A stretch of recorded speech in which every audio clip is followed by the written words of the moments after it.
You not working? There we are. Hi there, folks. Welcome to session 13 of Welcome to the Academy.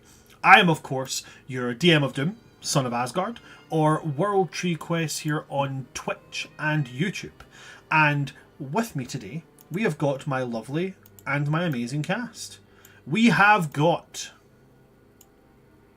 all in the wrong places, but nonetheless, we have got Gina Donahue, we have got Charlie 182.0, we have got Changeling Rogue, and we've got Just Dan.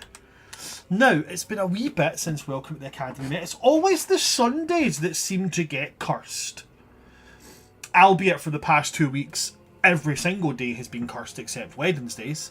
But for the wee while, it has been the Sundays that have been getting hit with the, not feeling well, or computer not working, or things are happening outside of this place. And it's just nice to see all your faces again.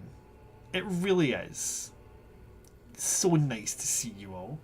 Do I have any housekeeping? I do have some housekeeping. I can safely say, now that it's all been cleared, I will be, for my UK folk, I will be attending UK Games Expo this year. I'll be going there with the awesome and amazing Gehenna Gaming. I was with these guys at PAX U, and I'll be going to PAX U again this year. Hell yeah. But yeah, I will be going to UK Games Expo, I'll be going to PAX U, and I'm also looking into going to Tabletop Scotland, which I know is not going to appeal to many people because it's in Scotland, but at the same point, it's the only one that's in Scotland. So, if you're going to be at any of those places and you see me, come say hi. I give hugs and high fives and really, really crisp fist bumps. But yeah, that is that. That's about all I can think of right now. Within the next 2 days, there is going to be an update on the future of World Tree Quests, future projects that we're looking at, and so on and so forth. That'll be going up on our TikTok. So do keep your eyes peeled for that as well. Other than that, I don't really have anything, so I get to ask my favourite question and see if these guys have been paying attention. Guys, what the... Oh, Gina holds up the notebook like, I don't need to pay attention, I write. Guys, what the hell happened last session? That's Gina. Does anyone else want to say a stab at it? We joined a secret society, except for Eldwin, because Eldwin didn't want to be honest with the rest of us. He's already in a club. I don't remember that. He's in a different frat. Oh, and of course, because you don't remember it, it couldn't possibly have happened. He pledged to a different frat, guys. Completely abandoned us. Your frat wasn't exclusive enough for him. I'm a part of a different There's order. literally They don't four go of us. here. He's just kind of different. Yeah. He's not like the other guys.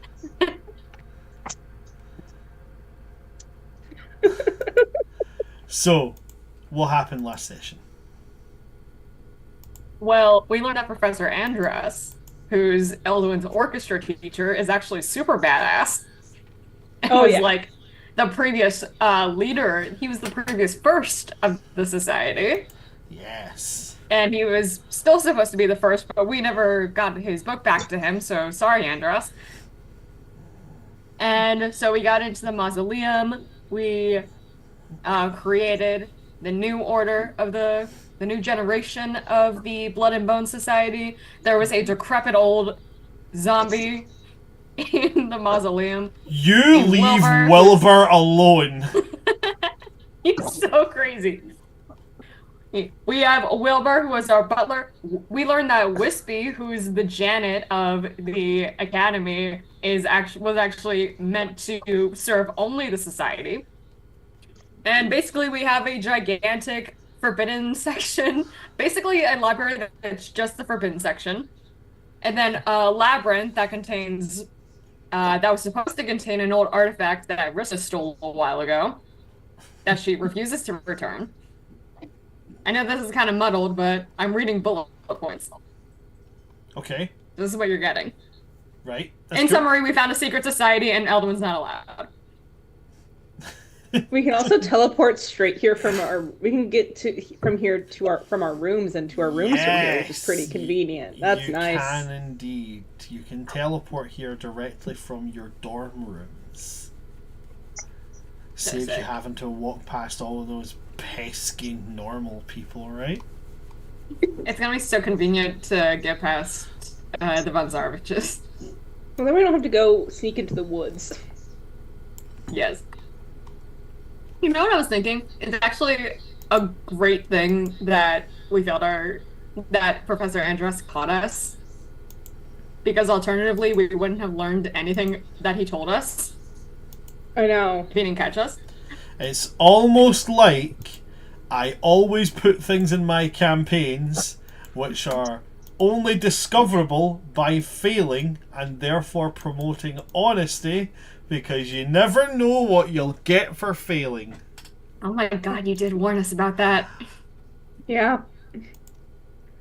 Well, if it isn't the consequences of our actions actually benefiting us for damn once.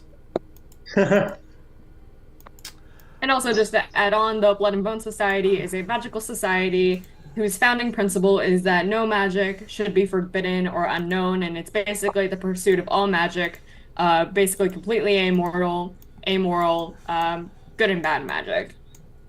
So And that's on what we our represent list, now. we have a list for do not invite. And on that list so far is Randuin. Like 5 Randuin. times. It was actually Aurora. outright stated Randuin cannot be trusted with this level of power and knowledge. First rule of the Blood and Bone Society, Randuin can't join. Second rule, Randuin cannot join. Third rule, Randuin, if you're here, please leave. Yeah, so you guys did discuss a few people potentially who you would extend an invitation to. It was said obviously Eldwin will be invited again at a later point, but there was also the mention of inviting a couple of people.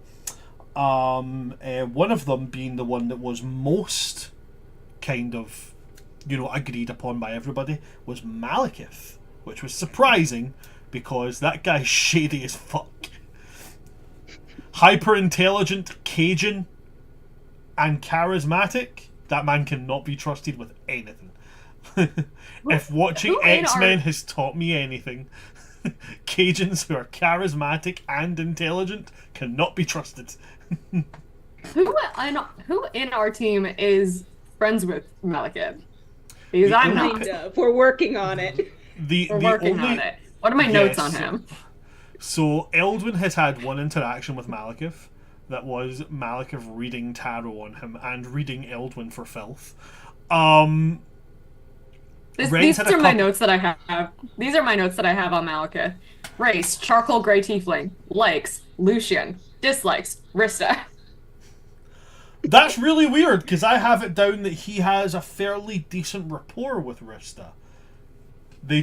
There was one point where... I don't know if I define it as rapport. I think she just said something like herself, and then he was like pissy about it.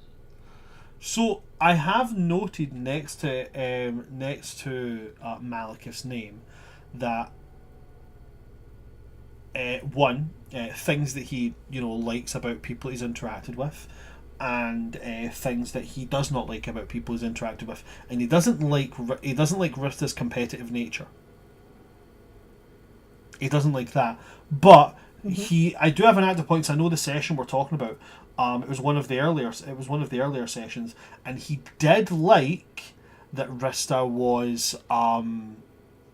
He liked her veiled insults, like the very high society style insults. Yeah.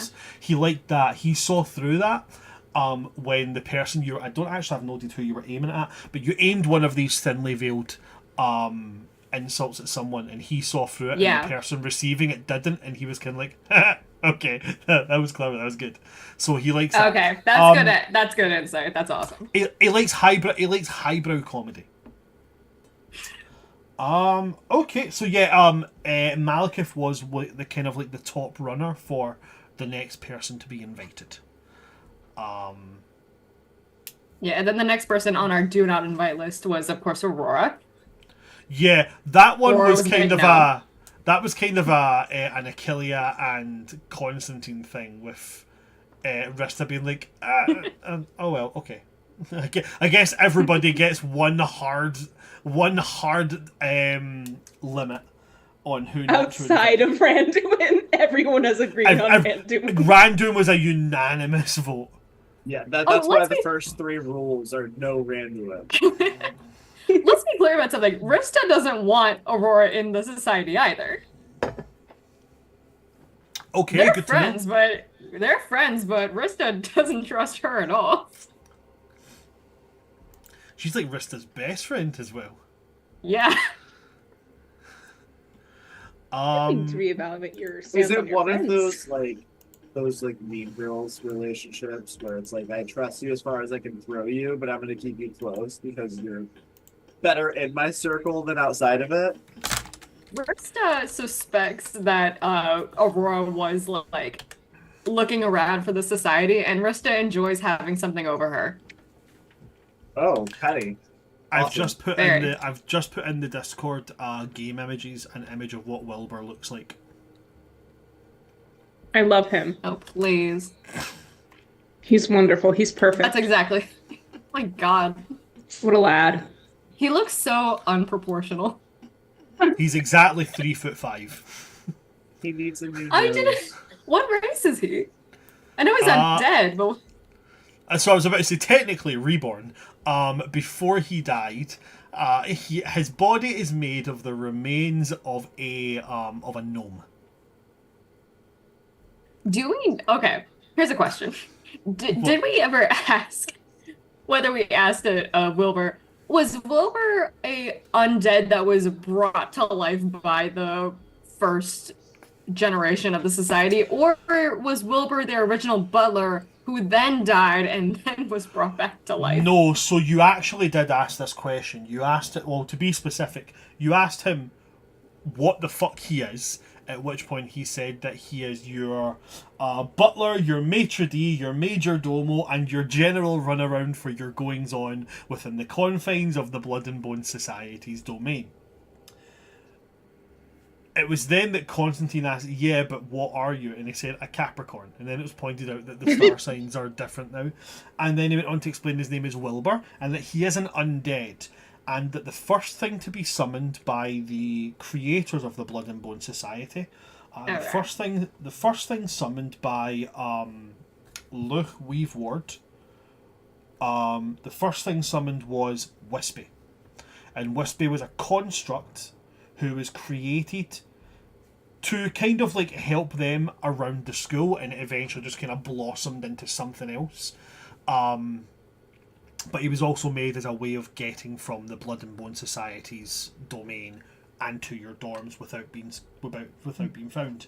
And the second thing to be summoned was that Weaveward, who you have also ascertained was quite the avid necromancer and quite the avid believer in that no branch of magic should be off limits. All brands of magic should be actively explored, taught, and refined. He also summoned Wilbur and gave him a body and a name and all that jazz. Wilbur has no recollection of who he was before he died. Wilbur has no idea if the soul that is inside this body is the soul that was once living in this body. He just knows that this is his soul, this is also his body. They may not have been joined at one point in life, and his name is Wilbur.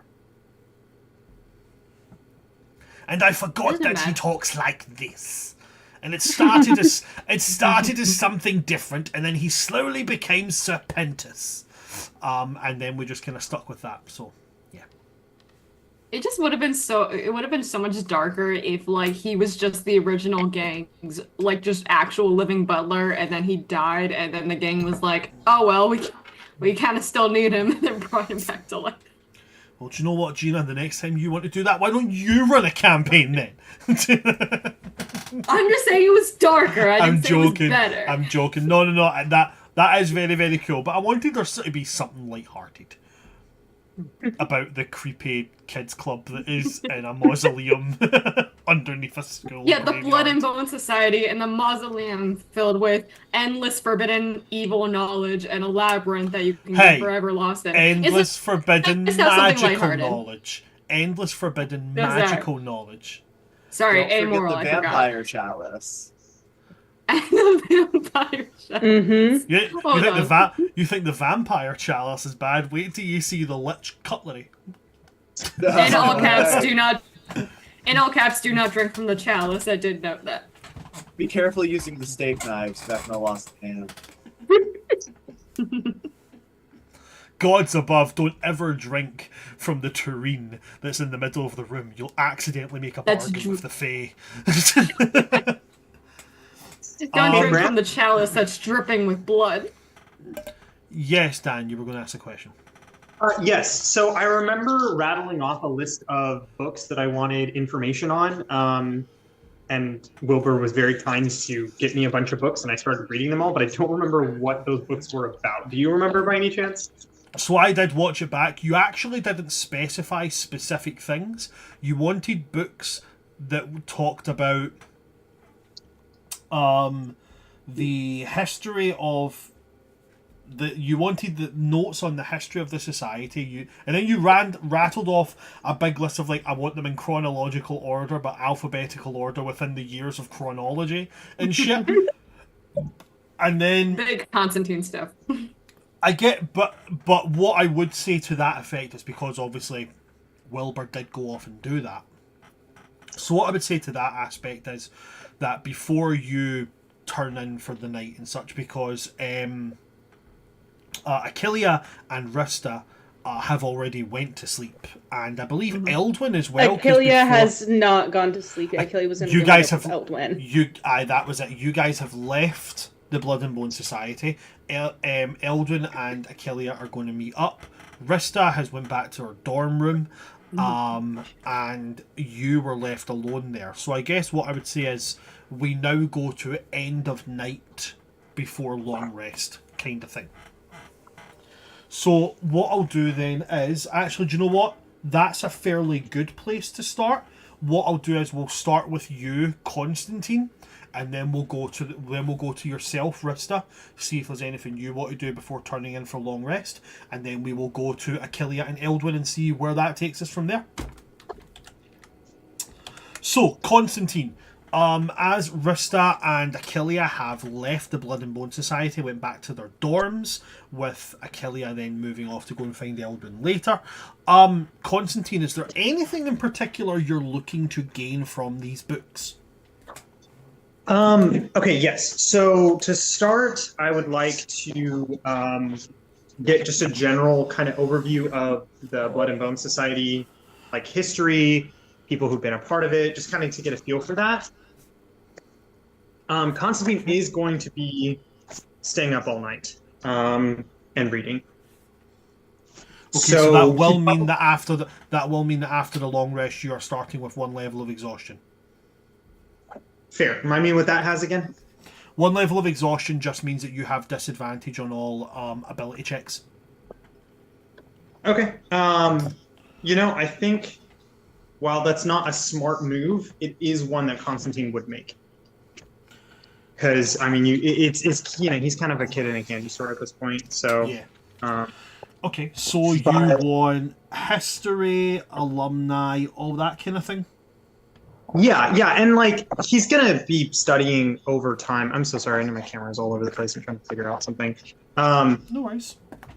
Yeah, he's gonna obviously that will be something that he continues to study over time, but just to kind of get a general idea to begin with.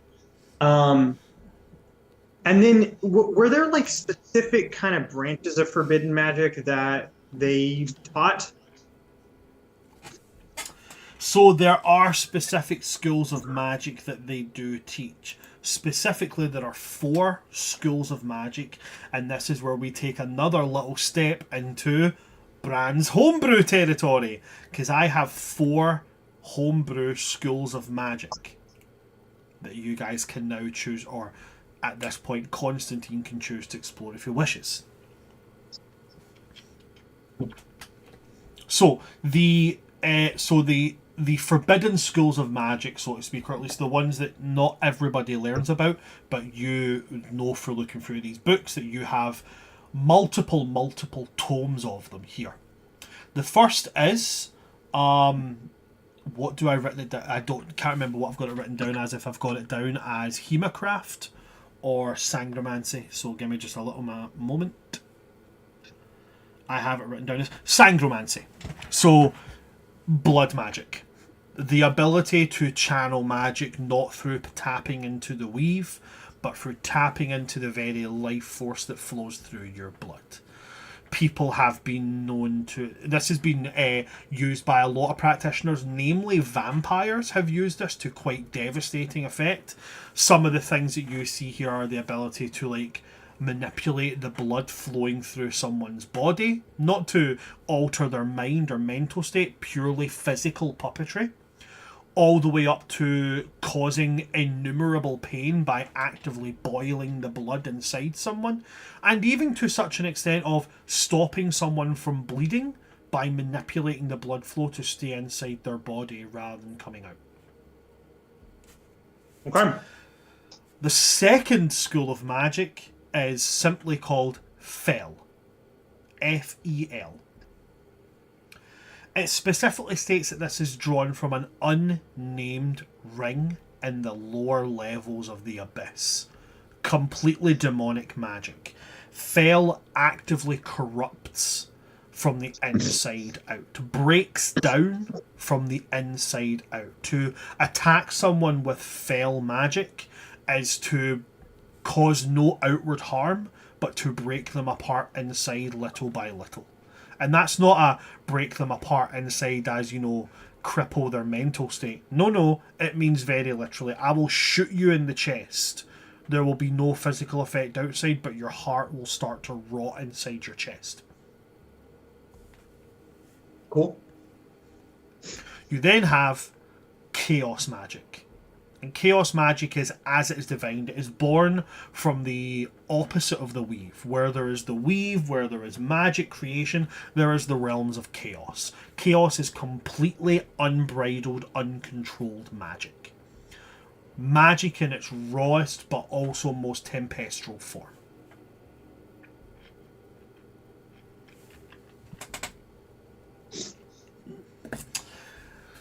And then I'm just making sure I've got the pronunciation of this magic type correctly. Just bear with me.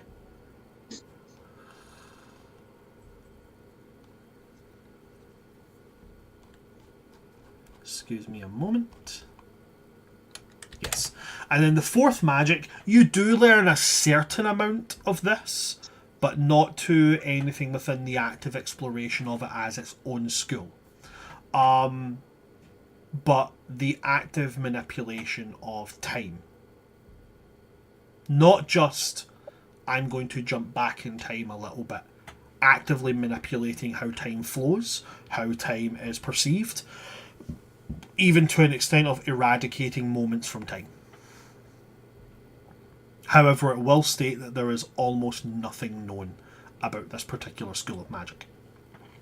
So there's no actual spells or anything that I could learn of this as of right now? There's a couple of spells from each one, but the only one that they have noted for the School of Dunamancy, or Chronergy, or whatever you put down as, the only spell they have, as it's noted here, Plinth 37. Was there an effect listed? Nope, it just says C Plinth 37. Okay. It'll be in reference to that endless room with the multiple plinths. Right. Plinth number Can 37 I is probably what it's referencing. So, Eldwin, after like getting quick background on, or Eldwin, I'm so sorry, Constantine. I don't know why I get those names mixed up. It's almost like they're kind of similar. Anyway, after getting like basic history, he's going to kind of be going down the list, trying to figure out which one he wants to start on. Seeing that there's the least amount of information for time magic, can he go check out that plinth? You certainly can. You make your way there, and Wilbur will come with you. You know, always, even though he moves with such small footsteps, if you were to walk backwards, you would always be ahead of him. He does not keep pace, but as soon as you turn your back and then turn back around, for some reason he's like right there. Interesting. But you make your way towards this area and walk your way through the plinth 1, 2, 3, 4, 5, blah blah blah, all the way down to plinth number 37, where there is just a scroll. I would like to examine the scroll. The scroll is a pale gold in colour, made from a very, very old looking parchment. It does have a little placard, just like the one with the little divot for an orb had. And that little placard just reads, "Warning, once read, cannot be unread. Once done, cannot be undone. Once used, can never be used again." Oh. So there's no way I can examine it without using it? I think it's more like once you examine it, you have to choose to use it or be done with it. And then no one would ever be able to use it again? You don't know that. It's fairly vague in its wording. What you can definitely tell is that it does seem to be a limited use. Okay, as much as Constantine does want knowledge that no one could ever use again, he's a little nervous about that, so he's not going to touch that just yet. Okay. I'm just going to leave it as is. I think he's going to go up and start studying Fel, given that it seems Fel. to be the most covert, and if he starts throwing blood around like it's Dead Man Wonderland, it's going to be a little obvious. But Okay. start. So I will ask you this. Essentially, Yes. what I've done is I've created a spell for each level Okay. of these things, right? And there may be more that comes to it. But I would like to ask you, how much of the Fel do you want to study? Bear in mind, these are forbidden schools of magic. They each have their own risks, their own benefits, all that jazz. So are you looking to kind of like, I want to dip my toe in the water? Or are you like, in for a penny, in for a pound, I am deep diving this lore? You know, I think Constantine is going to try and learn a little bit about everything to start. So Okay. his goal is going to be, let me learn and perform one spell from each of these areas to start. So if that's what you're doing, then what I will do is I will give you a cantrip from each of the schools. Okay? Oh wow! In one night? Or I know that D&D Beyond doesn't let you add cantrips, but you can just note them down somewhere that you have the ability to use these. on the pen and paper. The DM's just giving Dan a gift of 4 cantrips. Yeah, wait. So can I learn 4? And... It's like Christmas morning. Okay, right. Where is Player's Guide? There's the Player's Guide. Sangromancy. The spell you will learn. Wait, Brandon, just to confirm. So in this one night, I'm going to learn 4 cantrips and be able to perform them. Is that correct? 4 cantrips, and you'll be able to perform the cantrips. Yes. That's awesome. Okay, I've never been so excited to stay up all night. Okay. Just bear with me till I find the cantrips. Where did I mark that? I know there's spells. Page 18. Page 18. Let me see here. Bibbidi bobbidi boop.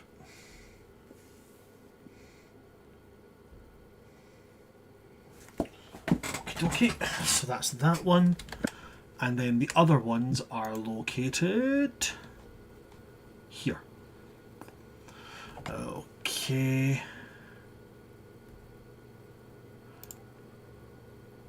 Cool. Got them now. Okay, so the cantrip that you will learn for the Sangromancy School is Bloodbolt. Bloodbolt, as it says in the tin, imagine it as magic missile, but with blood. The only thing here is, for each use of it, rather than there is a cost to use it. The cost is 1 hit point for each bolt used. The number of bolts increases as your level goes up, as do most cantrips. So the increase is... Sorry, I just got a wee ping on my computer there. The increase goes from, I believe it starts at level 5 for cantrip increases. I'm just about to confirm that. But D&D Beyond is there. It's because I didn't put a space in between it. Yes, it is. So, increases at the 5th, the 11th, and the 17th level. Your first, so it'll go 2 bolts, 3 bolts, 4 bolts, 5 bolts. You can choose to fire any number of these, but for each one you fire, you will take 2. You will lose 2 hit points. So at your highest level, you will only lose 10 hit points every time you use this, if you choose to use all 5 bolts. Each bolt does 1d10 damage. Wow. The damage that it does is necrotic damage. Okay. And just to confirm, as of right now, I could only shoot 1 bolt. As I get higher, I can shoot more, but I don't have to. At starting, you can shoot 2 bolts. Oh, I can shoot 2. Okay. Yes. And it works similar to like Eldritch Blast, so you have to roll to hit for each one. Okay. Okay? The second cantrip you will learn, this is from the Fell School. Okay? Okay. This one is called Fell Fire. Or, sorry, no, it's not that. It's Fell Flame. I'm giving you the wrong spell. It's like you're not ready for that one. I know. No, you're not ready for Fell Fire. Fell Flame.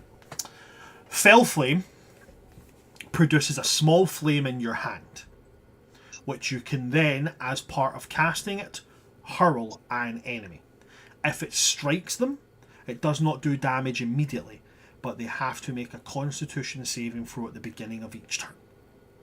If they fail, they burn. And as they burn, it does not directly affect it. Sorry. As they burn, they take damage, but it also depletes their maximum hit points. Fell Flame lasts for a minute, but the damage that it does increases at every single level. So again, 5th, 11th and 17th. It is 1d6 fell damage. This is a homebrew damage type, but it does do fell damage. Fell damage is specifically damage that affects not only your hit points, but also your maximum hit points, i.e. because it literally breaks down you from the inside out.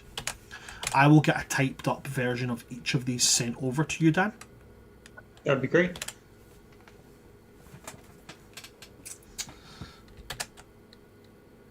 The third one going on to is the Chaos one. Okay, so your Chaos one from the Chaos School of Magic is called Chaotic Murmur. This is a reaction-based cantrip. The enemy has to make an intelligence saving throw upon casting a spell. On a failed save, they must choose a new target for the spell, but it has to be from 2 creatures which you choose. So they target, say, Eldwin with a spell, and you go, no, you can't hit them. You can hit either this guy or this guy. They have to choose one of them. Whatever save... Any creature. Doesn't have to be ally, doesn't have to be enemy. How There is a caveat to this before you say, how is this a cantrip? There is a caveat to this. If they succeed, not only does the spell affect the person they targeted, you also must make whatever saving throws are required for the spell. Ooh, I like that. How covert is this? As covert as any other spell. If it, as soon as you cast it on them, they know it's been cast on them.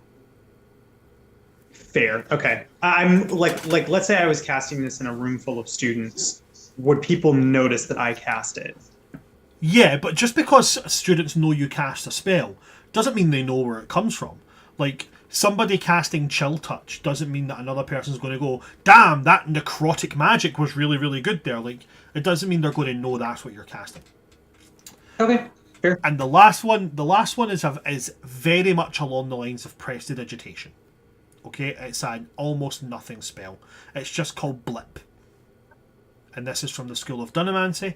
And basically what this is, it's like if you say something, you can go, okay, blip. That didn't happen. You can erase the last sentence that was spoken. Anyone's last sentence that was spoken. Specifically, it's a self-cast. It's for like a case of, it's for like if you go like, hey teacher, how's it going? I didn't hand in my homework because oh yeah, my dog ate it. Nah, that's shit. Because you know what I mean? That is gonna be so much fun. Oh my god. It's like a very, very minor version of Gift of Gab. I was just gonna say, like, this seems like a kind of a much stronger version of Gift of Gab. Not really. Not It's really only a one much stronger. sentence. Not really a much stronger. It's literal, but it's very specific. Gift of Gab requires like a saving throw. This doesn't seem to require a saving throw. This is very. Gift of Gab can be on a group of people to not remember it. You undo a sentence, but it's very specific in its wording. The last sentence you said. So if he was to go, my dog ate my homework. Oh no, that doesn't make sense, and go blip, all that goes away is that doesn't make sense. Yeah, it so has you to gotta be be the last sentence you said. Question. That's gonna be extremely helpful for. I say something, and then 5 minutes go by, and I'm like, oh wait, that didn't go the way I wanted to, but I haven't said anything since then. Can I go back? It's within the space of the action. Okay. So how long, like, if in conversation? In conversation, I would say I'll give you a casual passing of 15 seconds. Okay, so 15, could I, and I'm sorry, but the implications of this, I gotta... Do you know what? Ask. Blip doesn't exist anymore, fuck this. Like... No! Okay, I won't What's abuse it. What's so good is that this is just Dan asking questions, but this is also, I imagine, Constantine just talking to himself, like, okay, what are the parameters of this spell? Right, because like my thought process is, could I cast this back and back to back to literally gain infinite amount of time? Like, oh shit, I need a minute to think about this. No, because you're not buying more time, you're just deleting the fact that a sentence was said. So time doesn't go back? No, just, again, to reiterate, the School of Dunamancy is the study and the alteration of the timeline. So this is not altering or fucking with the timeline itself. This is removing an aspect of the timeline, i.e. removing this one particular sentence. From everyone's memory but my own? No, from your own as well. Wait, but then what would prevent me from just saying the same thing again? If I don't remember saying it's the... almost like it's a cantrip and therefore has massive limitations. Okay, I'm going to think about this for a while, but thank you. You're welcome. I'll get those typed up and get them sent to you by the end of this session. Okay? If that's what you're doing for the whole night, I'm going to say that would be you for the night. Studying, looking at these new schools, figuring out how they work, and then practicing and implementing these cantrips. Okay? Now I'm going to go from you to Rista. Rista, is there anything you want to do before turning in for the night? I think that I'd like to summon Poppy, my familiar. Okay. Poppy comes... I think you said Poppy comes into existence from behind you at all times? Like they manifest from around behind you? I never said specifically, but... Okay, cool, fine. So, Poppy, you summon them into existence, and from some part of the room, from some corner, or from around a slightly open door, they come into existence. And they just give you that kind of like knowing look they give you of like... Would you mind doing something for me? I mean, I did have plans. I know it's so close to your to you retiring, but I do think it's important. Well, I suppose since I like you, it wouldn't be too hard. And I would never want to take advantage of that. Oh, of course. But would you, Poppy, would you be so kind and to go check to see if Eldwin made it back to his dorm? I just want to make sure that he's okay after the memory erasing.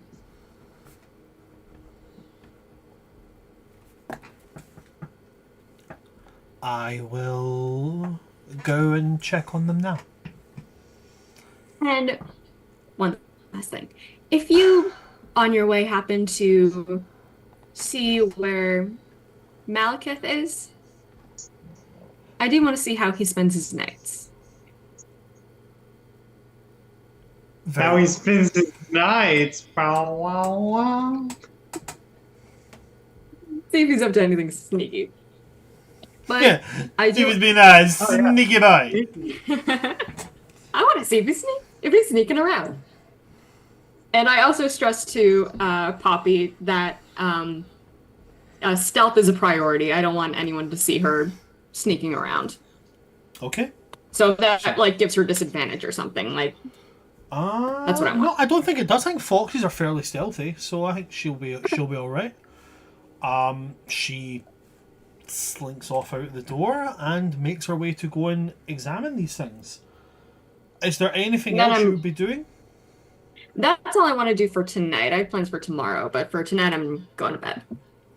Okay. So then you retire for the evening. We then go to Achillea and Eldwin. Now, Eldwin, I guess I'll start with yourself and ask, are you difficult to find, or when you get back to the main campus of the academy, are you fairly easy to find?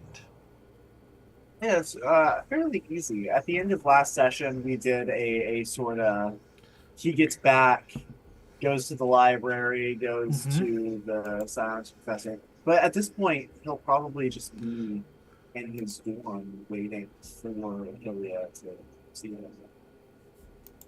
Okay. Probably. So in that sense, Achillea, he will be easily found. Yeah, I just knock on the dorm door. He's gonna come, he's gonna open it. He's gonna look out at eye level and like slowly raise his gaze up and be like, "Oh, hi. Good, I'm glad you came." Yeah. Open the door and say, "Please come on." Thank you. And then Kelly just kind of goes on in. You said you needed help with something. Yes. Yeah. So, I've been working on this potion, and I know that you're great with potions. I'm not so good with potions. Yeah, I got you. Yeah. So, what do you know about tempering plants? Like, specifically extracts that have toxins, but you need to use the magical properties, even though you also need to remove the, like, toxins in them. Like, wolf spit, for example. Well, I mean, what part of the plant are you using? We don't leaves. Okay. Yeah, I can probably do that. I can try.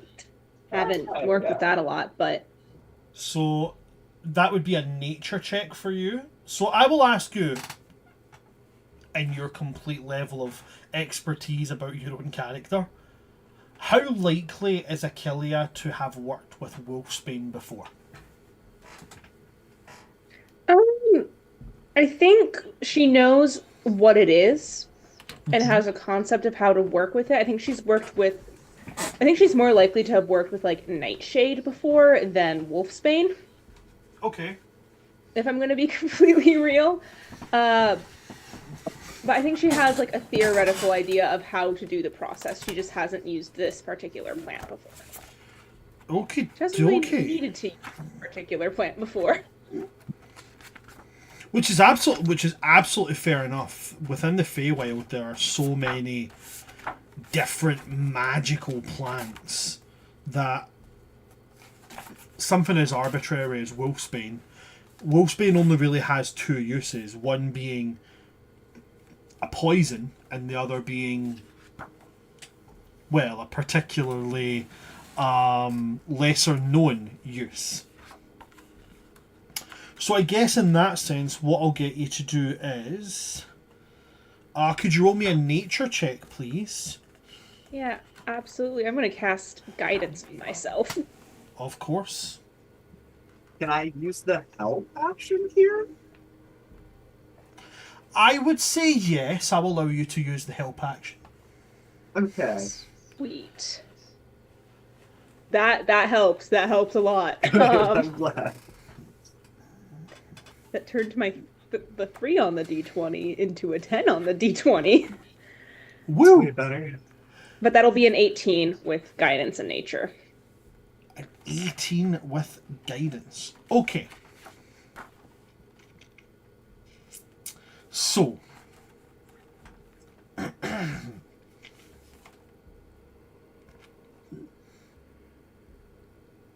You're able to correctly process the leaves of the plant in order to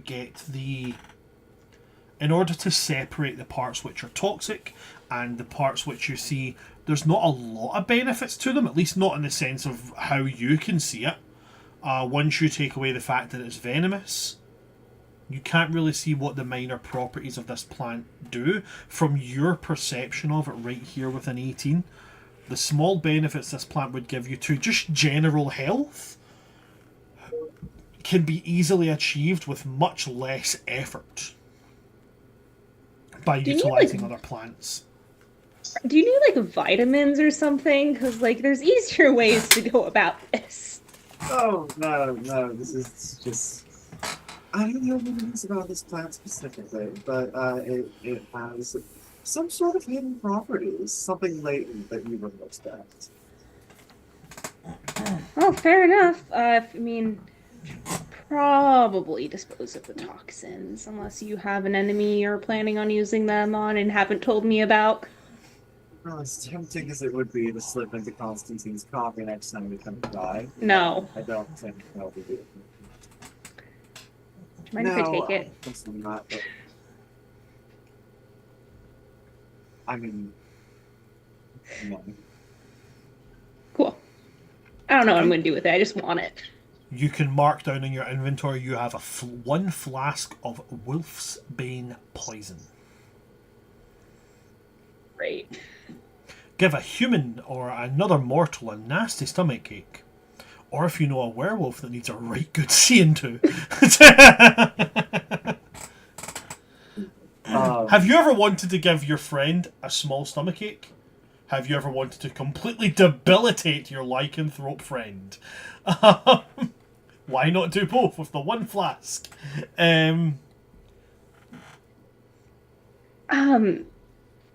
If you need more help with this again, just let me know. I appreciate it. You said something earlier that I want to ask about. Okay. Yeah, Scared? yeah, sorry. No, it's okay. You said you'll look out for me. Yeah? That was genuine. Yeah, I'm never ungenuine. What's up? It just baffles me. You meant that. With no I expect this in return. This is my reward. Yeah, no, I do genuinely mean that. But if you don't want me looking out for you, I don't have to look out for you. Like, that's gonna be a problem, you know? Yeah, I appreciate it. I think I question your motives. You want to become a hound, right? I mean, obviously. Who doesn't? Man. So That's weird. you want to become a hag. You're very open about that. Hags aren't known for I'm sorry, what do I know about what hags are known for? In this plane, hags aren't known for kindness or generosity. They're always known for everything with a price. Oh, yeah, no, we back home, mums, they put up signs for all of that to scare people away so that way we can have a quiet life. And then we only really screw over the assholes. It certainly includes me. Sometimes they'll take hair and then turn it into like I heard a story. This one hag took someone's hair and turned it into like some kind of like, I don't know, other person to like just have company because they were really lonely. That's bad. Dude. But like a lot of the stuff is a stereotype, but also, I don't know, it's kind of fun screwing over people who are horrible to others. So, yeah, but you're not horrible to others. You just haven't let yourself be nice yet. I can tell deep down you actually do care and give a shit. You're just reflecting everything outwards. Are you ever worried about being seen as a monster? For your aspirations, for what you are? No, I'm also like 7 feet tall with antlers that are embedded, growing out of my head constantly. I'm gonna get eyes no matter where I am. If I were to walk around being like, I'm a monster the entire time and letting that affect me, I'd be fucking miserable. Also, I'm not the strangest thing in the Feywild. It's fair. It's all about perspective. I guess it's less what you are, what you've done to get here. I guess. Do you think you're a monster? Yeah. Why? Do you want the truth, or do you want the, we're gonna dance around it, keep it kind of vague, and circle back later? I mean, I'm gonna try to get the truth out of you one day, so it's up to you whether or not you want me to know now or you want me to find out in the future. I killed a child. Damn. That's rough, buddy. Yeah. My girlfriend was the moon.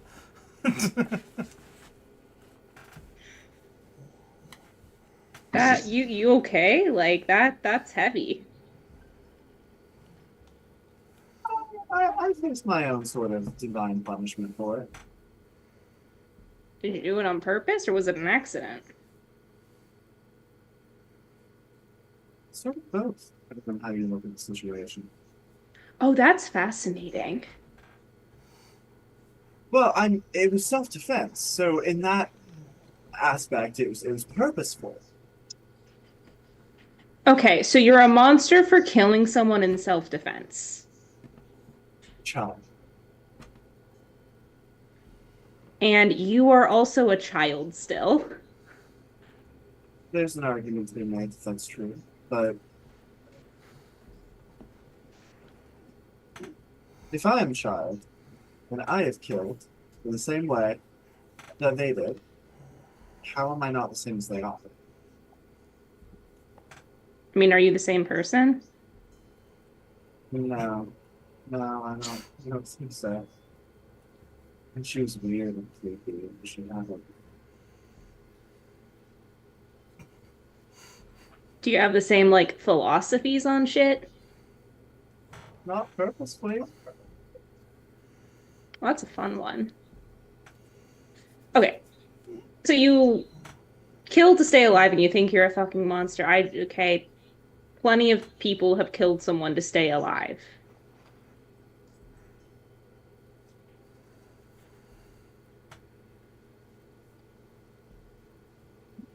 What if you just kept killing after that? What if you just didn't stop? What if you just kind of kept? It's still not on purpose entirely. Kind of on purpose, but not completely on I purpose. feel like there's But you something are going still- on here. Are you seeing like a professional about? I'm going to put something out there. I'm going to say that while Achillea might not be all too familiar with the entire properties of that plant, given the plant plus the amount of things you're dropping, I think now is fair to allow Achillea to make an Arcana check. All right, I'm to just gonna see make if you one. can to see if you can put 2 and 2 together. It would be really funny if I can't put 2 and 2 together. Nope, that's a natural 20. Wow. Okay. So a nat 20 on this. As Eldwin starts to talk about, viewing himself as a monster, his own divine punishment, just not stopping killing, but not exactly meaning how to kill, and then the wolfsbane plant. And a bit of your brain, with the nat 20, I'm just going to say, a bit of your brain clocks in like an old memory of your mum's talking about somebody that came to them looking for some potion, a potion to counteract the loss of control that comes on when the urges of the full moon takes over a person. And I would say at that point, on an nat 20, with the things that Eldwin has said, I think that's enough for you to put 2 and 2 together, that either Eldwin is very close with a lycanthrope that he's trying to help, or, knowing Eldwin's personality and views on helping people, Eldwin is himself a lycanthrope.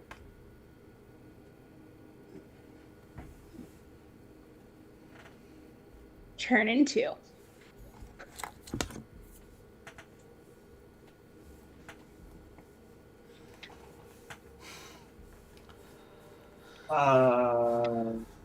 Monster. What about you? I mean, literally anything I want. So, That's if you want, if you want company, I could just turn into the same animal and vibe.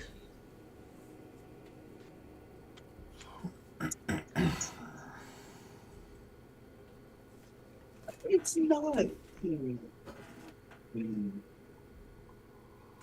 How nice it would be to turn into an animal. What do I turn into? A horrific hybrid between wolf and human? Like standing on 2 legs still, but yeah. Okay. About as tall as you, to be honest. Damn, that's impressive. Honestly, I would have thought you would have been a bit shorter. Achillea is 7.5 feet tall. 7 feet tall, not counting the antlers. I don't know how high the antlers go on. That's why I'm saying 7.5 feet tall. Eldwin, your hybrid form is much taller. Oh, just Your kidding. your hybrid form is a large creature, so your hybrid form is over 9 feet tall. Yeah. Damn. Behemoth direwolf meets polar bear meets person. Okay. I'm not gonna say this to invalidate you feeling like you were a monster, but that's really fucking cool. No, it's not. I'm not going to invalidate your experiences of you pursuing yourself as a monster, but dude, that's fucking radical.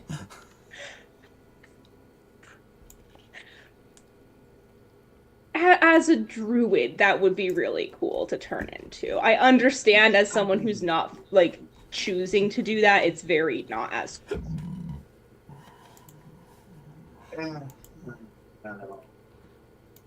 Your bones all shift, break, grow, change. your muscles tear and reform again. Your tissue decays and new tissue takes its place.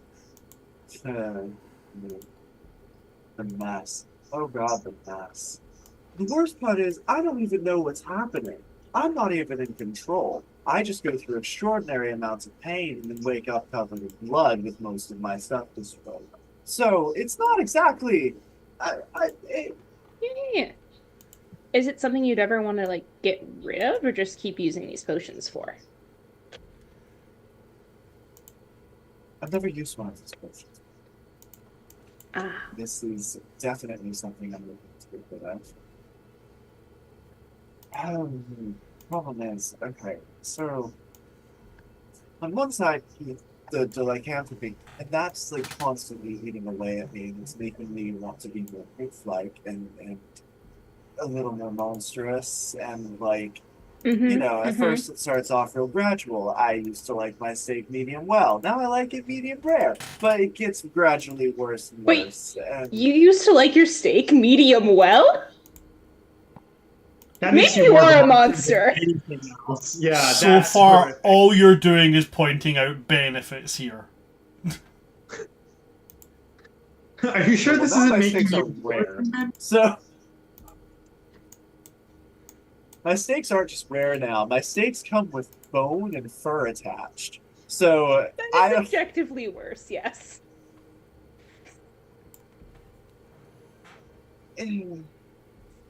On the other side, I have my magic, and it wasn't given to me by choice, but I have it, and I want.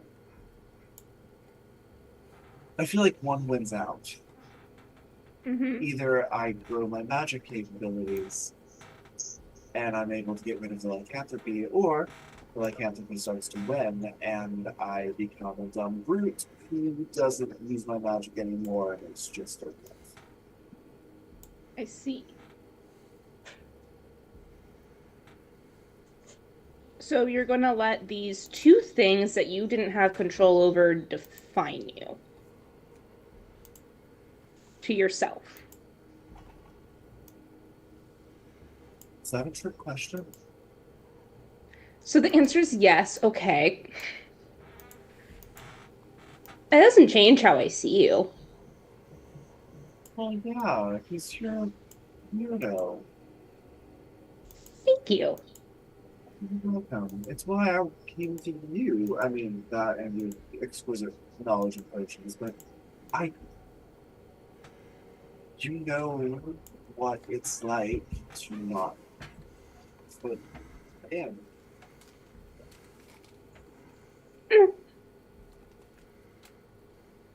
I don't know. It's not being a werewolf that bugs me. It's how I became a werewolf, and I'm not.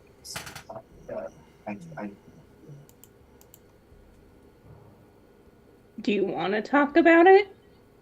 Or do you want to bottle it up for now? Because eventually we will talk about it, but it's a now or later situation. Let's get to it another time. Okay. Hey, can you grab those silver shavings? If I touch them, they're gonna burn me. I don't have any on me. Is there some you need me to get rid of for you? No, I have some over there. It's just put it over on the bench. That's too bad. Yeah. Okay. I guess I'm bad at asking for things. I'll help you clean it up. Okay. It's a new moon. I have about 2 weeks until next full moon. Will you help me finish this? Yeah, Because absolutely. I don't know what I'm doing. I will help you every single month until you know how to do it perfectly, and even then I'll still offer to help.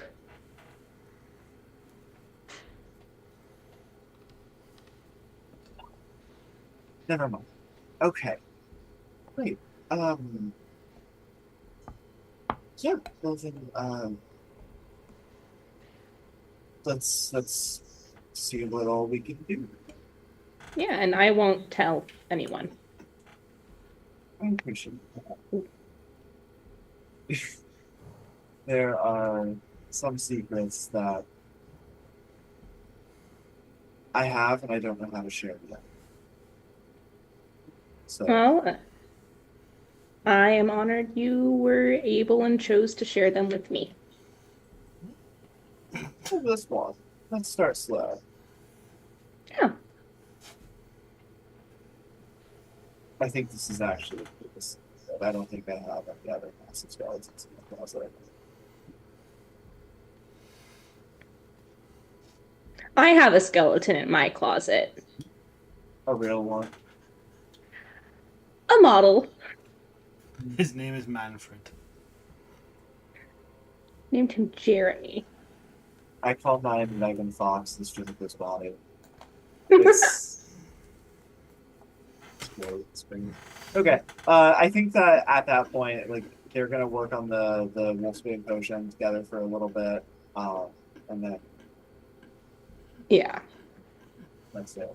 And then just that's it for the long rest. Yeah, I think Yeah. so. I think after that they'll Okay. go their separate ways. Um. I'm so sorry. You mentioned to me after the psionic studies last session that you had a few spells that you were gonna send me. Yes, I do apologise. I will send them to you because, as I said, this is going to be a shorter session today. I don't think we're going to get a No chance to worries. use them. But I do actually have them noted down which ones to give you. They're from another third-party book. Let me just get it so I can get them typed up to you. Sweet. They're in here. Yeah, and thanks to the level up, I unlocked second level spells as well. Eldritch. That's They're in this lovely book from Black Vault, who are a UK-based company, and they're fucking good, by the way. So I'll get these sent over to you. sweet. Thank you. Okay. Now, I need someone to volunteer. Oh, If it's for a Oh. dice roll, I cannot. I'll do it. I'll Okay. volunteer. Ren, bear in mind, I don't want you to feel bad for whichever poor bugger gets this in the neck because of your dice rolls. But I would like you to roll me a D100, please. I mean, great.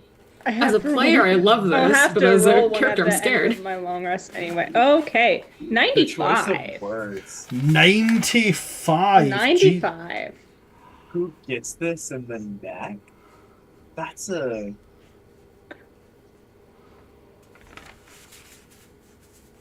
Oh. Okay. So intrigued. I am Wow. so excited. Wow.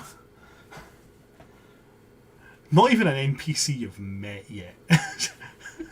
You haven't even got to know them yet. Okay. The night passes with no major upsets. Gina, Poppy will return to you and inform you that they were able to find Eldwin. He was in his dorm, and the last they saw was Achillea going into Eldwin's dorm room. And that was that. Okay. Did she 'Cause manage to they were- see she Malekith would've- anywhere? No, she didn't see Malekith. Okay. Did she like intentionally search for him, or did she do as I asked and just like? She I didn't went give her specific searching. instruction to. She Okay. went searching for Eldwin. She kept her eyes out for Malekith. Okay, that's fine.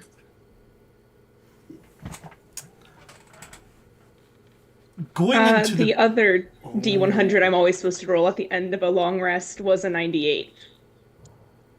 No. Oh my god, what? I don't know anything about you. I What? have no idea what it does. No. There's a specific number they have to roll. And at the end of they might never roll it. That's the funny thing about it. They might never roll it. That makes it scary. Just in case they do. You sprout a third antler from the middle of your head. But no, that is not that's not the number I'm looking for. So that Cool. also does not happen. Going into the beginnings of the next day.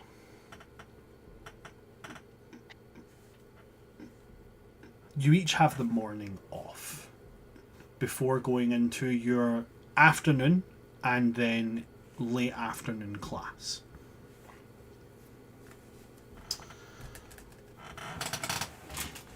During this morning, you have during the points where you have no classes, you have complete free reign. You can go and see about your extracurricular activities. You can go and visit one of the casual hangout areas within the school, or you can go snoop around in mausoleums or try and sneak into places you're not supposed to be. You know, typical first year student stuff. So I put it to you guys. What is it you would like to be doing on your morning? We will go... Let's start with Rista. I think I spend my morning the way that I spend most of my mornings. I probably go down to the canteen with Aurora, go get a coffee, and hang out with Eldwin for a little bit. I don't know if this happens specifically in the morning or in the afternoon or whenever in the day that it happens, but I did want to go down to see Professor Achillea. Okay, Professor Achillea's at the arena. Yeah. Okay, cool. So, canteen with Aurora, breakfast, and at some point see Professor Achillea. Yes. And just generally just want to keep my eye out for Malekith. I just want to observe like where he goes during the day. Well, I tell you what, as the part of your morning routine, roll me a perception check. Let's see if he's there. What is my perception? My perception's not great. It's a 10. A 10? On a 10, you don't see it. It's a 7. It's a 7. Okay, on a 7, you definitely don't see if he's in here. He could be in here, you don't see if he is. Okay.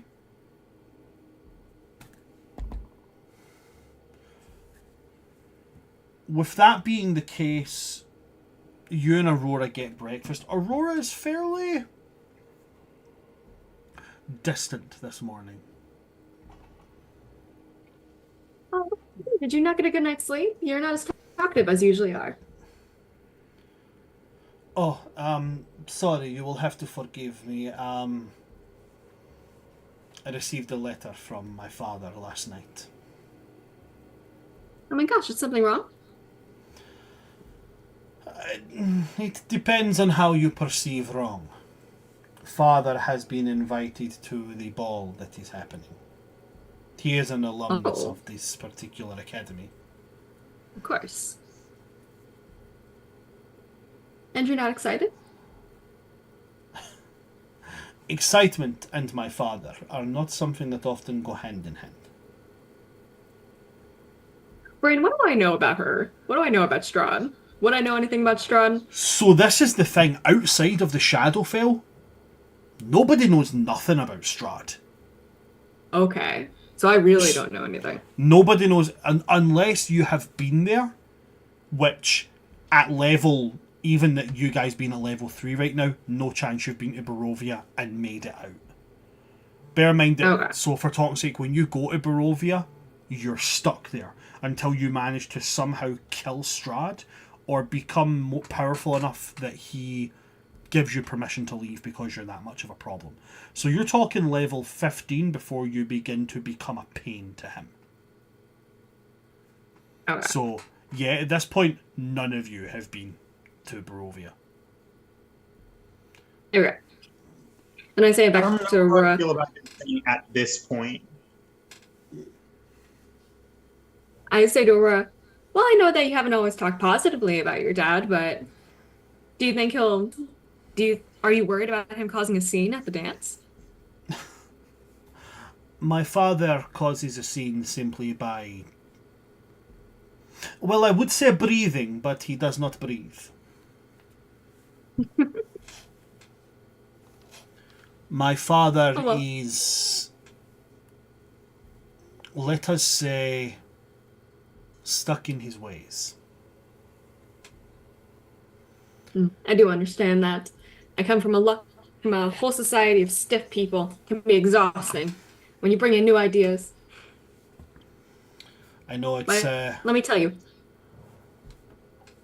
Go ahead. Let me tell you. At the dance, if you need some space, if you need a shoulder, I'm always happy to support that. You know that. It is more the whole idea, the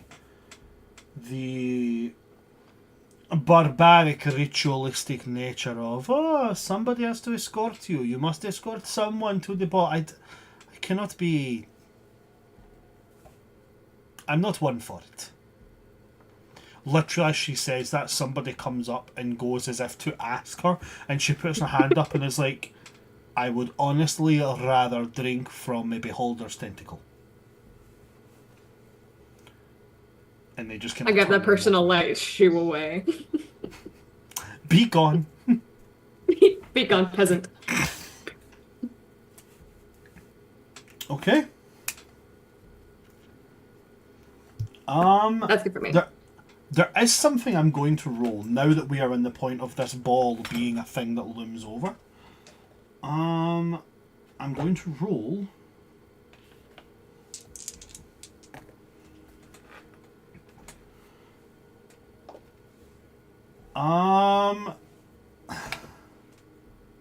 Okay. Rista, no one approaches you to ask. God damn it. Basically what I'm doing is I'm rolling a number on the D100 of students, and then I'm rolling a D20 to see if this person goes and asks. They did not. Okay. It was a person you'd Okay. met before, but they did not come up and ask. How far away are we from the dance? You have so it takes place at the cusp of the full moon, the night before the full moon, to be specific. So you're about 2 weeks away. Okay. That's plenty of time. So much time. So much time. Many much time. So much time I don't have to worry about it. So if that's that for your morning, I'm going to now go to Constantine. Constantine, you stayed up all night, so you are groggy as all hell. What time is the first class we have? So your first class is your afternoon class. That will start at roughly around about 11 a.m. You have 3 classes during the day. So you'll have 9 until about 10:30, about an hour and a half. Then you have 11 until about 12:30, and then you'll have 1 until about 2:30. Okay. Well, unless anyone comes to stop him, he's going to continue studying in the Blood and Bone Society until his first class.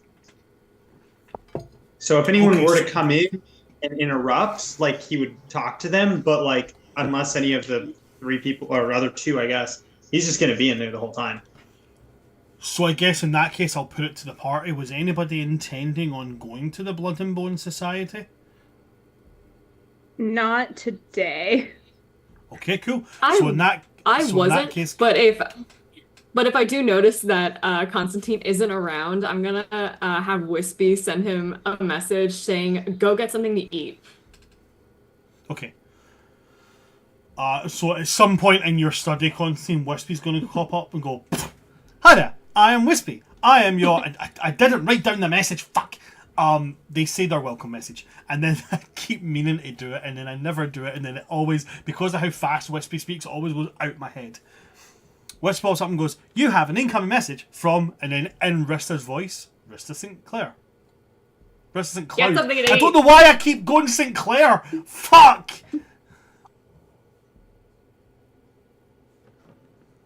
So, Rista St. Cloud, and then it says, "Would you like to hear this message?"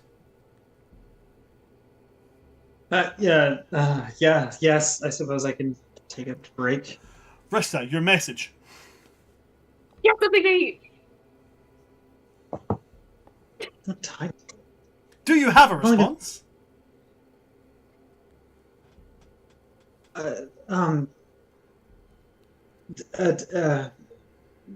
Yes, I suppose. I'm sorry, is not a valid answer.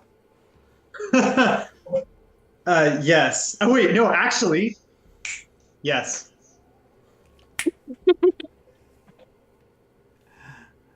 Okay. Please state your message. Now. Thank you for the reminder.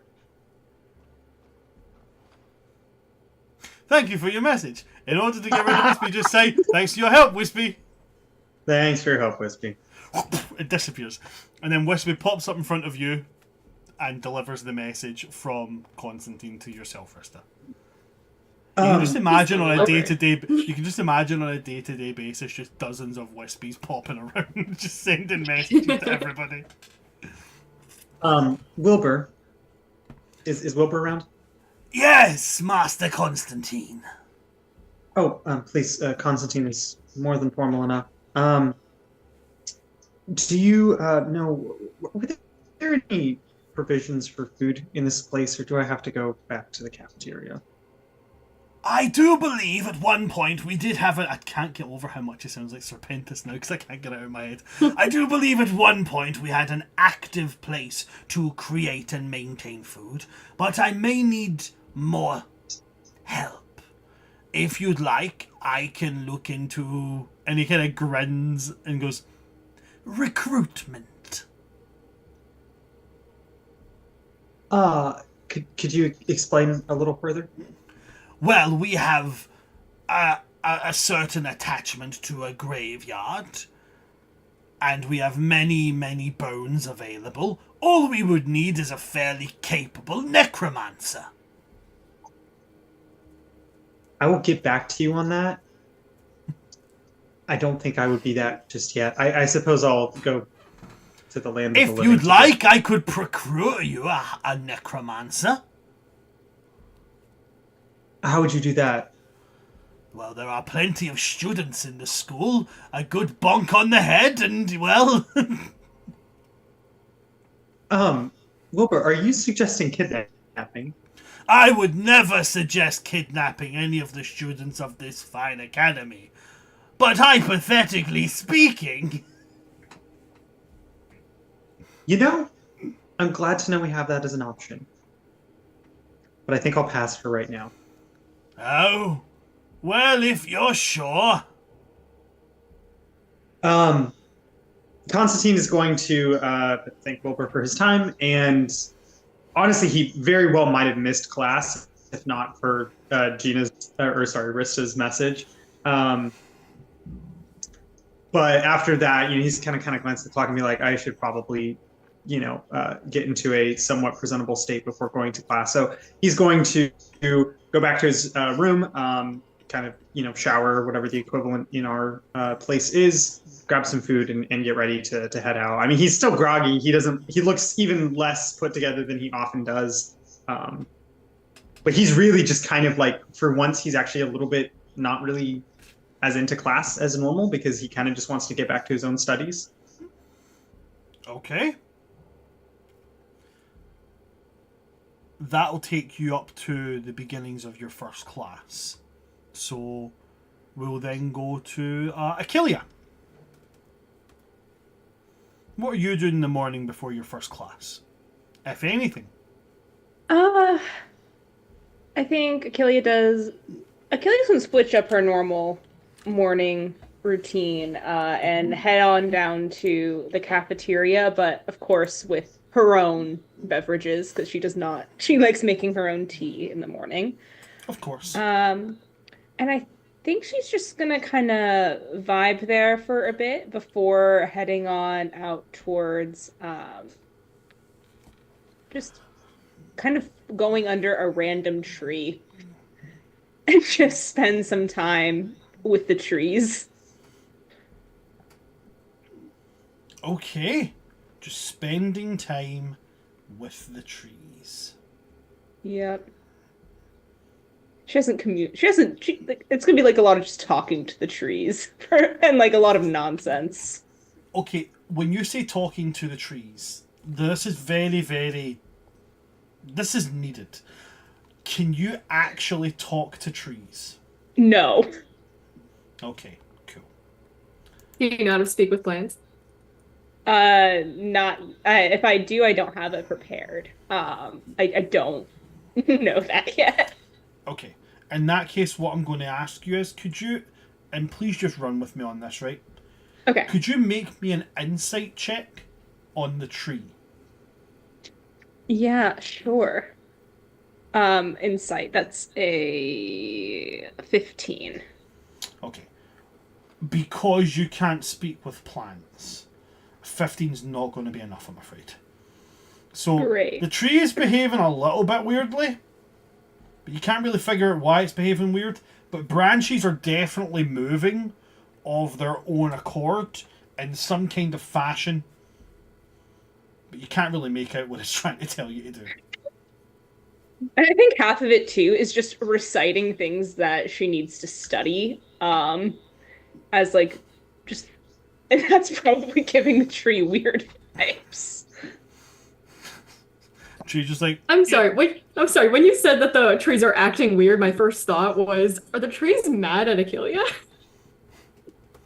I haven't talked to them in a while, so maybe they are. they're like really angry at you, Achillea. You definitely have been keeping up your end of the bargain. Like, what did you do? This is really I poor pissed show, off the Achillea. trees. My name's the Lorax, I speak for the trees, and we don't like Rista because she pissed off the trees. Not Rista, sorry, we don't like Achillea. Shit. People's names are going all over my head today, man. It's because it's so warm. Give me a minute, I'm going to open my window. It's so I will warm. say, Rista has probably insulted a tree in her life. Rista's That would definitely make the person sense. that said that bark is yucky.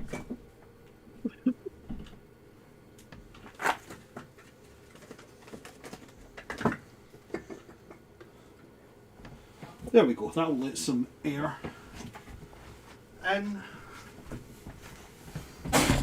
Sorry, because I'm right next to a wall here and then my computer's here, there's not a lot of circulation unless I open my, like I can actually feel a breeze coming into me right now. That's actually really nice. Cool, awesome. Okay, well in that case, because you didn't succeed on the nature check, I don't really know what else I can do. What I will do is, because you're actually on school grounds, I will roll for you as well and see if anybody wants to come and ask you to the dance. Oh, that'll be interesting. Oh, I think That that's is Venetia. someone. I think that's someone you've seen before. I want so desperately for Venetia to ask her to the dance. No, it's not Venetia, unfortunately. Not far off. Not far off. Okay. Well, who is it? Unfortunately, as much as it's an NPC that some of you have met before, I don't think that Achillea has had any interactions with them. So I don't think it would actually count. I don't think they would just walk up out of nowhere and ask them to the dance. So I'll let you guys decide on what that means. Does that mean I re-roll, or does that mean we just pass it off and wait for a next opportunity to roll? You're muted. I'm muted. No, Charlie was. I feel like Alright, the okay. ball is in like a week, 2 weeks. 2 Yeah, weeks. it's in 2 So, weeks. 2 weeks. Technically 13 days. how like what are the chances, one, that we're gonna roll on someone that does want to ask us, and then two, it's someone we've met. Yeah.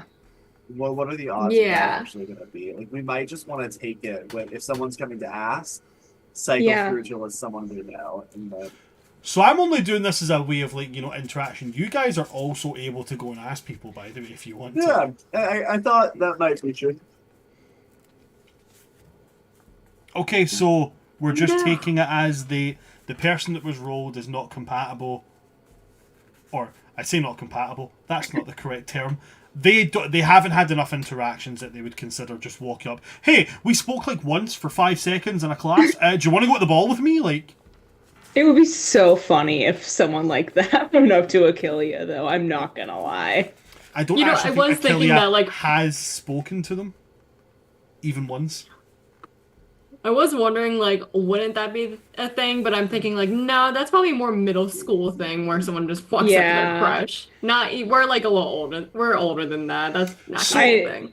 I did also consider the idea of like, oh, if it's like somebody that's been crushing on them but hasn't actually spoken Yeah. to them, Yeah. that's also a possibility. But for talking, I'll give you who it was that I rolled. I rolled number 52, Felicity Lachioler. There's been no interaction. I was in 0 interaction.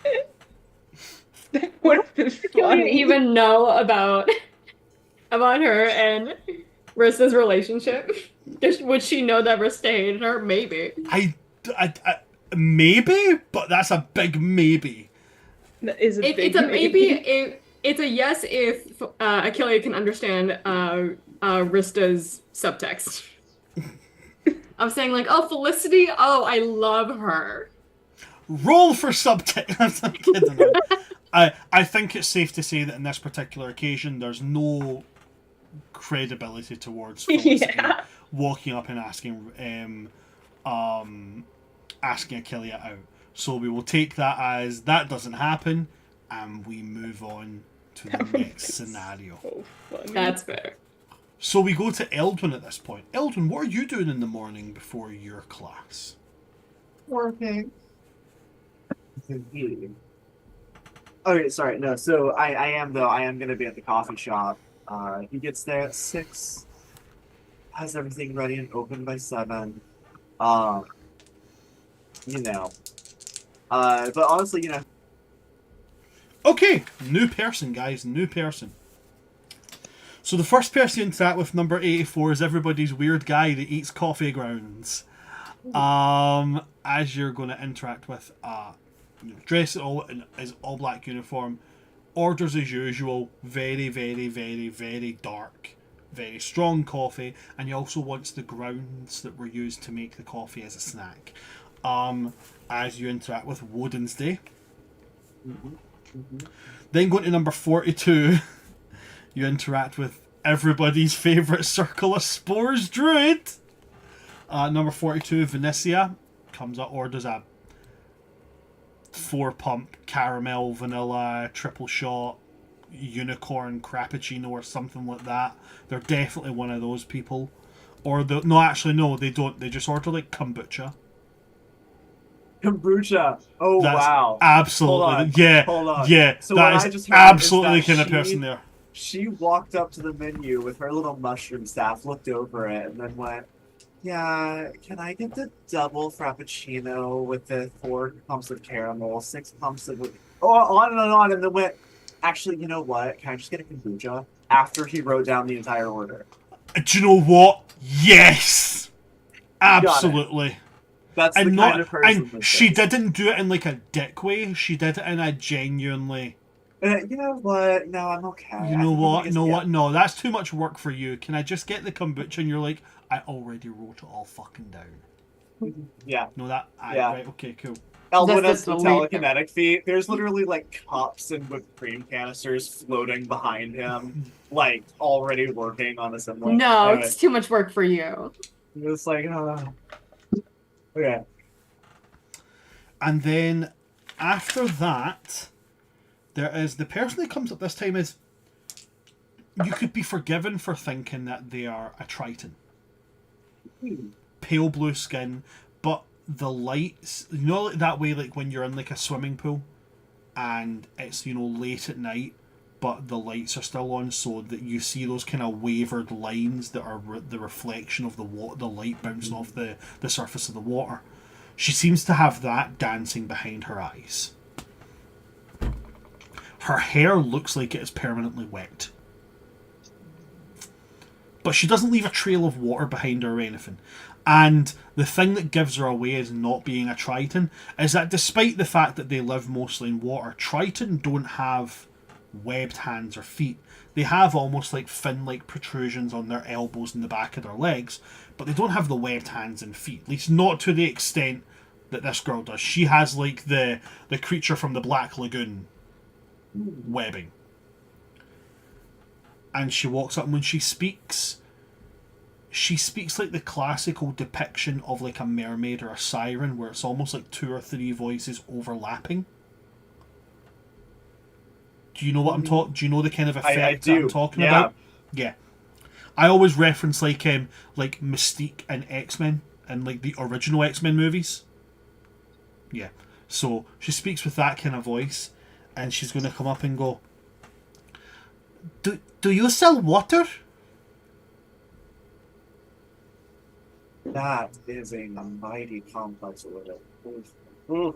Okay, Oh, let me see what I can do. I'm sorry, I did not mean to be issue. No, it's okay. I have to go collect hydrogen and oxygen atoms to combine here in the back. So this is gonna take.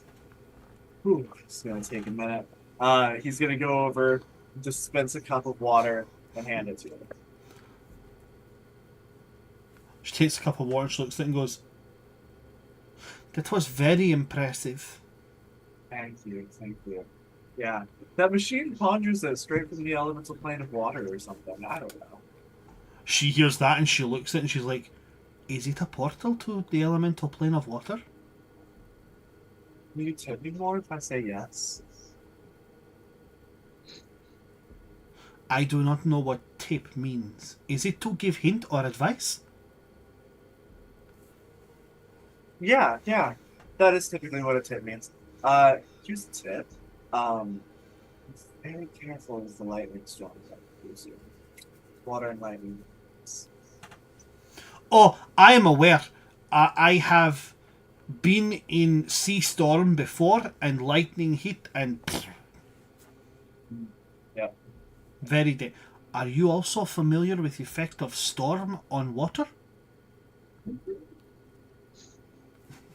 I've never witnessed it firsthand, but I mean, I know of its incredible power. I mean, the forces of nature.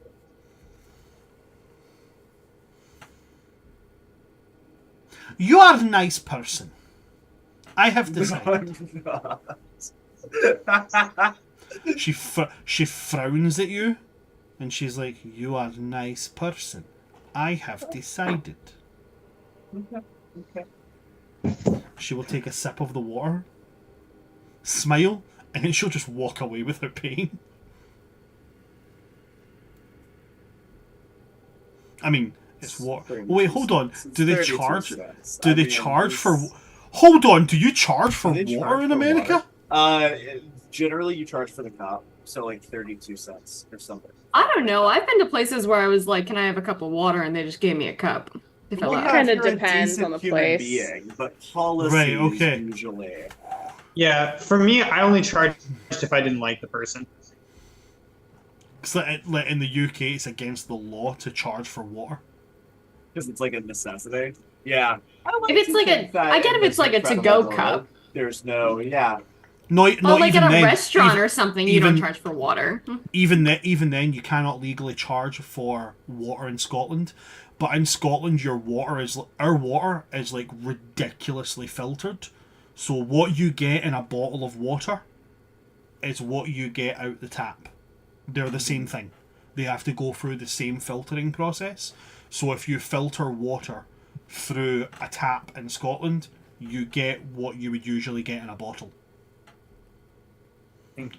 So if you go in somewhere, like, so say you're walking about and it's a hot summer's day and you go into a bar and you say, "Hi, can I get a glass of water?" They have to give you a glass of water. They cannot legally decline you. Interesting.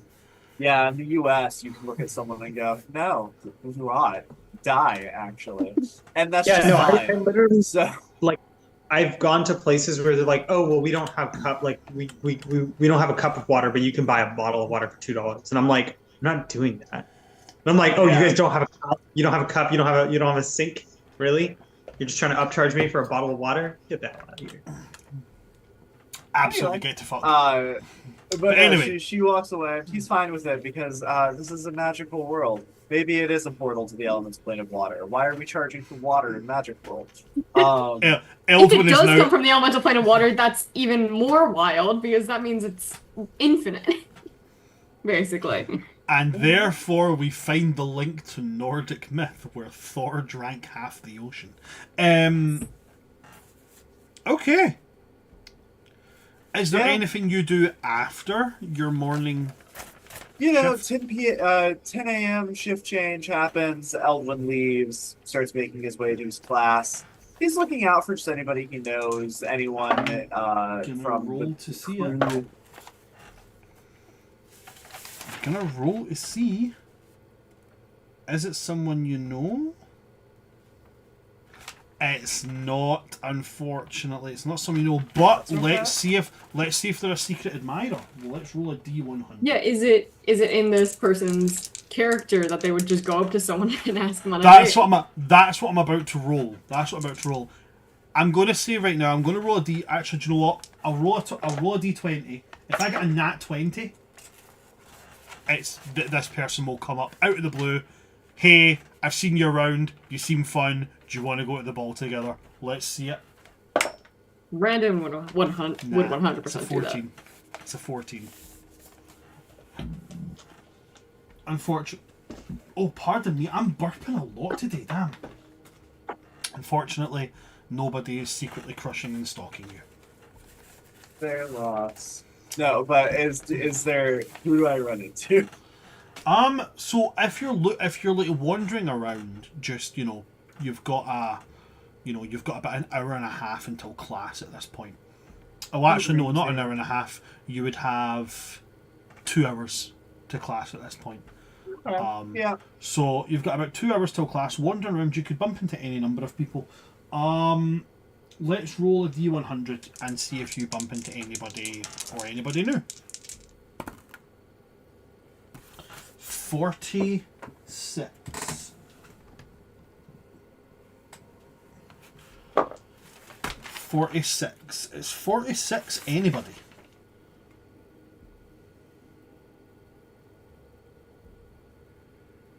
No, but directly before or directly after 46. I'll let you pick. 45 or 47. I will tell you this. One is someone you know and one is someone you don't. Oh, executive dysfunction. Roll the Odds dice. are evens. Roll Roll the the dice. Oh my god. Yeah. They're Odds both are- odd now that I think about it. Okay. So I guess odds will be 45, evens 46. Odds 47. 45. Or that's what I meant. 47. 45. Odds, So 45. 45. Yeah. Okay. Yeah. 45, as you're walking around, you see a fairly tall person, definitely elvish. You can see their ears pointing out from their hair, crouched at a door. Pick, lock, picking away. Gonna slide up and lean against the wall. Yeah, shoddy workmanship. If you keep They doing immediately- that, you're they just gonna immediately break your lock. They stand up immediately, turn around, they're like, number one, there's a lot of things shoddy right here. My workmanship is not one of them. Number two, Tell and they that just to the kind lock. number two, and they just kind of thump the side of the door, and the door, like, they give you a very pointed look of, oh, sorry, you're not trained in polite etiquette. Now's the point where you say sorry. Why? I can do that without even using my hands. So you're lazy. You can say that. I prefer efficient. I prefer lazy. So it's so important anyway. Well, I wouldn't say anything's ever important. Most things are just, things that you like to do, things you don't like to do, or things that you want to do but are on a bit of a time crunch. Speaking of time crunches, bye, and they step inside the room. No chance. I'm gonna step in after him. I'm gonna throw Renard out to just kind of sit at the door and watch and wait and let me know if anything is about to happen. You step inside the room and they go over to the teacher's desk.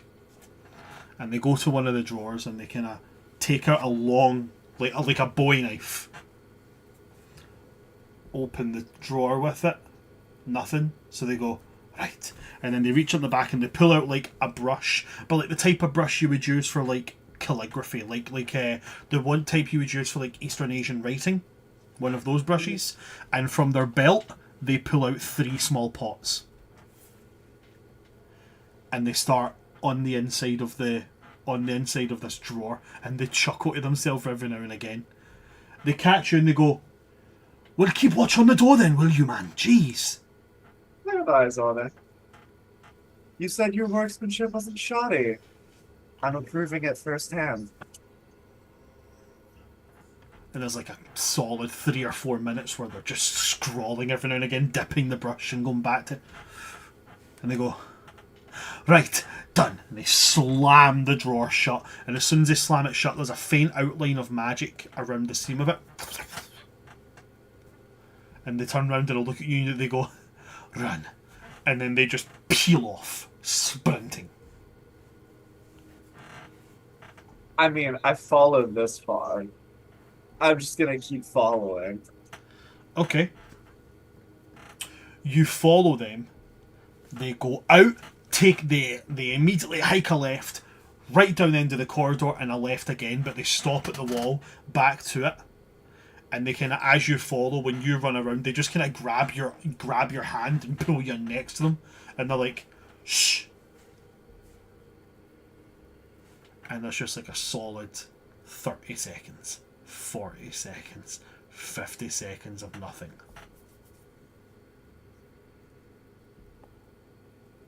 And then you hear the sound of a door opening.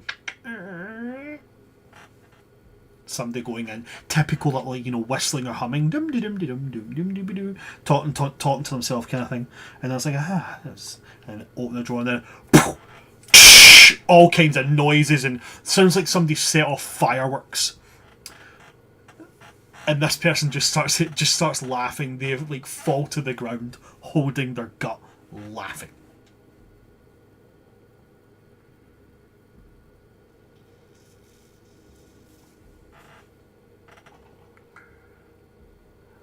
Okay, yeah, Eldwin's amused. He laughs with them. He's going with the bit here.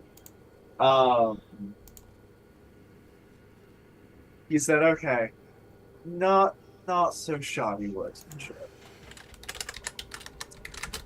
Kind of exciting. What's your name?" He's gonna stand up, look you up and down, then go, "Oh, that's not what happens yet. That's only the first taste. Catch me again, and maybe you'll find out." And he turns, and he just walks away. Yes. I do love a good hunt. I need to ask this very specifically, do you follow? Yeah, what class? You're following? Oh, that changes everything I had planned for the beginning of next session, but okay. You're following after this person. Yeah. Okay, cool. Awesome. Are you sneaking or are you just walking behind him like I'm not leaving? Wolf's prowl.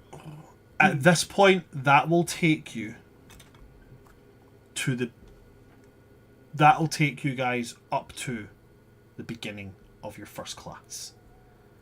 And as I said before, that is where we're going to wrap. Because I did say we were going to have a shorter session today, so we're going to wrap there.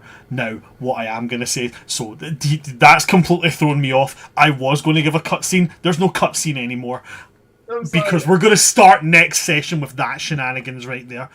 Thank you for coming to see us today, folks. If you do want to see more of this, I do believe, is everybody all good for next week? Should be. Should be good. Okay, we are going to have the same next week, so do come along and see us if you want to see what happens when Eldwin casually follows tall random elves into places and helps them set off detonated explosives.